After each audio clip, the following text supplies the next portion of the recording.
নমস্কার বন্ধুরা, সুইসনাস কিচেনে সকলকে সাদর আমন্ত্রণ জানিয়ে আজকের রেসিপি শুরু করছি। আজকের পর্বে নিয়ে এসেছি দুর্দান্ত স্বাদের বিহারি স্টাইল ফিশ কারি। বন্ধুরা, আজকে আমি তৈরি করে দেখাবো বিহারি স্টাইলে ফিশ কারি। এই বিহারি স্টাইলে ফিশ কারি বন্ধুরা একবার বানালে সবাই কিন্তু হাত চেটেপুটে খাবে, এতটাই টেস্টি তৈরি হয়। আর গরম গরম ভাতের সাথে খেতে জাস্ট অসাধারণ লাগে। বন্ধুরা, এই বিহারি স্টাইল ফিশ কারি বানানোর জন্য কোনো রকম পেঁয়াজ ব্যবহার হয় না, সর্ষের মশলা ব্যবহার হয় এই রেসিপি বানানোর জন্য। আর স্বাদ কিন্তু দুর্দান্ত হয়। তো শুরু করা যাক আমাদের আজকের এই দুর্দান্ত স্বাদে বিহারি স্টাইল ফিশ কারি। আশা করছি আজকের রেসিপি সবার কাছে ভীষণ ভালো লাগবে। আর বন্ধুরা, এই দুর্দান্ত স্বাদের বিহারি স্টাইল ফিশ কারি বানানোর জন্য ভিডিওটি কিন্তু অবশ্যই প্রথম থেকে শেষ পর্যন্ত দেখার অনুরোধ রইল।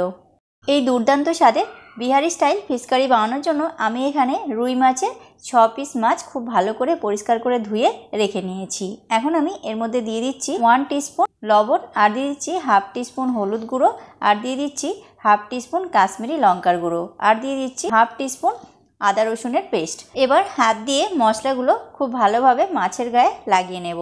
বন্ধুরা, এরকমভাবে মাছের গায়ে ভালোভাবে মশলাগুলো লাগিয়ে এটা ম্যারিনেট করে রেখে নিতে হবে। প্রথমে এটা তোমরা রুই মাছ বা কাতলা মাছ যে কোনো মাছে বানাতে পারো। তো এখন আমি মশলাগুলো ভালোভাবে মাছের গায়ে মাখিয়ে নিয়ে ম্যারিনেট করে নিয়েছি। এখন আমি এটা 15 মিনিটের জন্য রেস্টে রেখে দিলাম।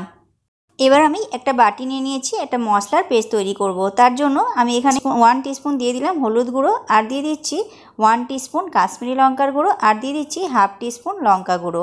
এবার সামান্য একটু জল দিয়ে এটা খুব ভালোভাবে গুলে নেব। বন্ধুরা, এরকমভাবে মশলার পেস্ট আগের থেকে তৈরি করে রাখলে এটা কিন্তু বাটা মশলার স্বাদ আসে। বন্ধুরা, মশলাটা দেখেই মনে হচ্ছে যেন বাটা মশলা।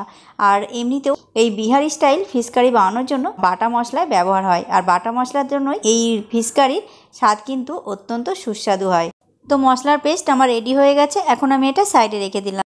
এখন বন্ধুরা, এখানে দেখো আমি কয়েকটা গোটা মশলা নিয়েছি গোটা জিরে 2 টিস্পুন মতো, গোটা ধনে 2 টিস্পুন, আর নিয়েছি 4টে শুকনো লঙ্কা, আর নিয়েছি কয়েকটা রসুন, সেটা আমি খোসা ছাড়িয়ে নিয়েছি, আর 4টে কাঁচা লঙ্কা, আর নিয়েছি 1 টিস্পুন গোটা গোলমরিচ, আর নিয়েছি 2 টিস্পুন সাদা সর্ষে, আর এখানে নিয়েছি কিছুটা ধনেপাতা কুচি।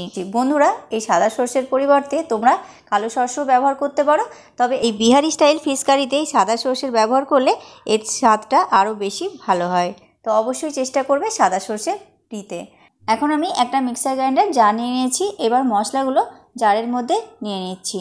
এবার আমি সব মশলাগুলো মিক্সিতে খুব ভালো একটা স্মুথ পেস্ট তৈরি করে নেব। তো এখন আমি এর মধ্যে নিয়ে নিচ্ছি সামান্য একটু লবণ, আর দিয়ে দিচ্ছি 1 টিস্পুন সর্ষের তেল, আর দিয়ে দিচ্ছি সামান্য একটু জল। বন্ধুরা, সর্ষের মধ্যে একটু তেতো থাকে, আর যদি এরকমভাবে সর্ষের তেল আর সামান্য একটু নুন দেওয়া হয় তাহলে কিন্তু সেই সর্ষের তেতো ভাবটা কেটে যায়। তো অবশ্যই এই টিপসটা ফলো করো তোমরা। এবার আমি ঢাকনা দিয়ে মিক্সিতে ভালোভাবে একটা পেস্ট তৈরি করে নেব। তো বন্ধুরা, তোমরা দেখতেই পাচ্ছ খুব ফাইন আর খুব স্মুথ একটা পেস্ট তৈরি করে নিয়েছি আমি। এখন আমি একটা বাটিতে এটা ট্রান্সফার করে নিচ্ছি। এখন এটা সাইডে রেখে দিলাম, মশলা আমাদের রেডি। এখন এবার 15 মিনিট হয়ে গেছে, মাছগুলো আমার ম্যারিনেট করে রাখা। এখন আমি মাছগুলো ভেজে নেব। তার জন্য ওভেনের ওপর একটা প্যান বসিয়ে এর মধ্যে দিয়ে দিচ্ছি হাফ কাপ মতো সর্ষের তেল। বন্ধুরা, অবশ্যই কিন্তু এখানে সর্ষের তেল ব্যবহার করবে। এবার আমি তেলটা খুব ভালো মতো গরম করে নেব, একদম ভালো করে কিন্তু তেলটা গরম করে নিতে হবে। তো তেলটা ভালো করে গরম করে নিয়েছি। এখন এবার ম্যারিনেট করা মাছের পিসগুলো এক এক করে আমি তেলের মধ্যে দিয়ে দিচ্ছি। মাছটা খুব ভালোভাবে আমি ভেজে নেব। বন্ধুরা, ফিশ কারি এমনিতেই গরম গরম ভাতের সাথে খেতে অসাধারণ লাগে। তার এই রকম বিহারি স্টাইলে ফিশ কারি খেতে তো দুর্দান্ত লাগে। বন্ধুরা, অবশ্যই এইভাবে একবার ট্রাই করো বাড়িতে। আশা করছি বাড়ির সকলেরই ভীষণ পছন্দ হবে। এবার আমি একটা সাইড মাছের ভাজা হয়ে গেছে, এক এক করে মাছগুলো আমি উল্টে নিচ্ছি। মাছগুলো দুটো সাইডই বন্ধুরা এরকমভাবে উল্টে পাল্টে খুব ভালোভাবে লাল লাল করে ভেজে নিতে হবে। তো এখন আমি মাছগুলো আবারও একটু উল্টে নিচ্ছি। বন্ধুরা, তোমরা দেখতেই পাচ্ছ মাছগুলো দুটো সাইডই কিন্তু খুব ভালোভাবে ভাজা হয়ে গেছে। এখন আমি সব মাছগুলো একটা প্লেটের মধ্যে তুলে নিচ্ছি। বন্ধুরা, মাছগুলো খুব ভালোভাবে সুন্দর করে কিন্তু ভেজে নিতে হবে, আর তেলটা অবশ্যই কিন্তু খুব ভালোভাবে গরম করে নিতে হবে। তেল যদি ভালো মতো গরম না হয় তাহলে কিন্তু মাছগুলো ঠিকমতো ভাজা হবে না, ভেঙে যাবে। তো এবার আমি সব মাছগুলো উঠিয়ে নিয়েছি। এখন আমি ওভেনের ওপর একটা কড়াই বসিয়ে দিয়েছি। এবার এই মাছ ভাজার তেলটা একটা ছাঁকনির সাহায্যে এরকমভাবে ছেঁকে নিচ্ছি। বন্ধুরা, এই মাছ ভাজার তেলটা অবশ্যই কিন্তু এরকমভাবে ছেঁকে নিতে হবে। বন্ধুরা, মাছ ভাজার তেল কিন্তু অবশ্যই দেবে, তাহলে কিন্তু এর গ্রেভির স্বাদটা খুবই দারুণ টেস্টি হবে। এবার আমি এর মধ্যে দিয়ে দিচ্ছি আরও সামান্য একটু সর্ষের তেল। এবার তেলের মধ্যে দিয়ে দিচ্ছি হাফ টিস্পুন গোটা জিরে আর দিয়ে দিচ্ছি 5টা কাঁচা লঙ্কা চেরা। এবার সামান্য কয়েক সেকেন্ড এটা ভেজে নেওয়া হয়ে গেলে এর মধ্যে দিয়ে দিচ্ছি মশলার পেস্টটা, যেটা আমি আগে থেকে তৈরি করে রেখেছিলাম। সেই মশলার পেস্টটা দিয়ে দিলাম আর দিয়ে দিচ্ছি সামান্য একটু জল।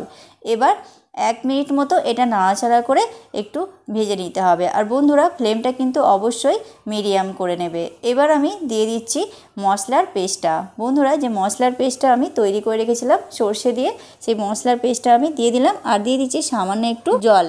এবার নাড়াচাড়া করে মশলাটা খুব ভালোভাবে মিডিয়াম ফ্লেমে ভেজে নিতে হবে। বন্ধুরা, মশলা কিন্তু খুব ভালোভাবে কষিয়ে নিতে হবে আর ফ্লেমটা এক করে রাখবে লো টু মিডিয়াম। আর এবার আমি এর মধ্যে দিয়ে দিচ্ছি স্বাদ মতো লবণ। বন্ধুরা, তোমরা তোমাদের মতো লবণটা অ্যাড করে দেবে।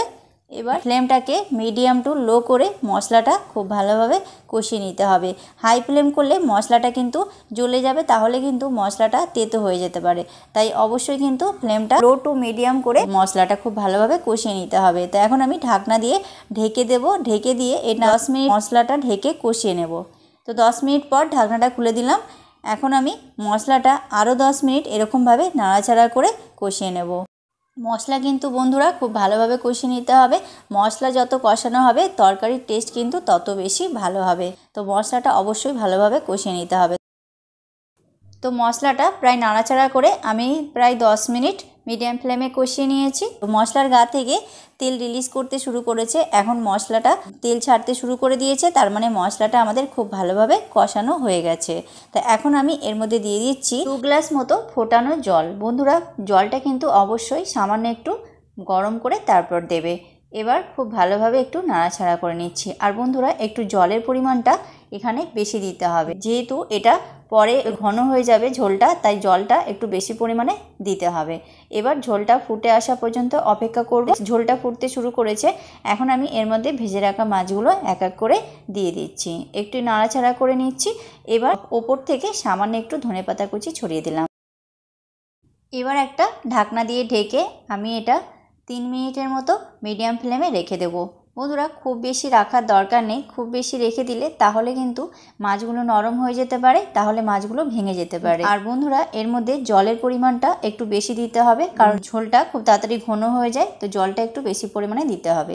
তো 3 মিনিট পর আমি ঢাকনাটা খুলে দিলাম। বন্ধুরা, ঝোলের কনসিস্টেন্সিটা এরকমই রাখতে হবে, কারণ পরে এটা আরও কিছুটা ঘন হয়ে যাবে। ঝোলের কনসিস্টেন্সিটা এরকম রাখলে তাহলে বিহারি স্টাইল ফিশ কারি খেতে কিন্তু দারুণ লাগে। এখন আমি ফ্লেমটা অফ করে দেবো। ঢাকনা দিয়ে ঢেকে আমি এটা আরও 5 মিনিট রেখে দেবো। তারপর ফিরে আসছি 5 মিনিট পর। তো 5 মিনিট পর ঢাকনাটা খুলে দিলাম।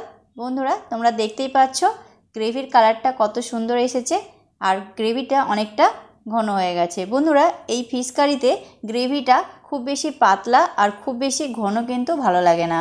মিডিয়াম একটা কনসিস্টেন্সি গ্রেভি রাখতে হবে। তো এখন তোমরা দেখতেই পাচ্ছ আমি মাছগুলো একটু তুলে দেখাচ্ছি। গ্রেভির কালারটা কত সুন্দর এসেছে। ওর থেকে সামান্য একটু ধনেপাতা কুচি ছড়িয়ে দিলাম। এখন আমাদের এই দুর্দান্ত স্বাদের বিহারি স্টাইল ফিশ কারি একদম কমপ্লিট।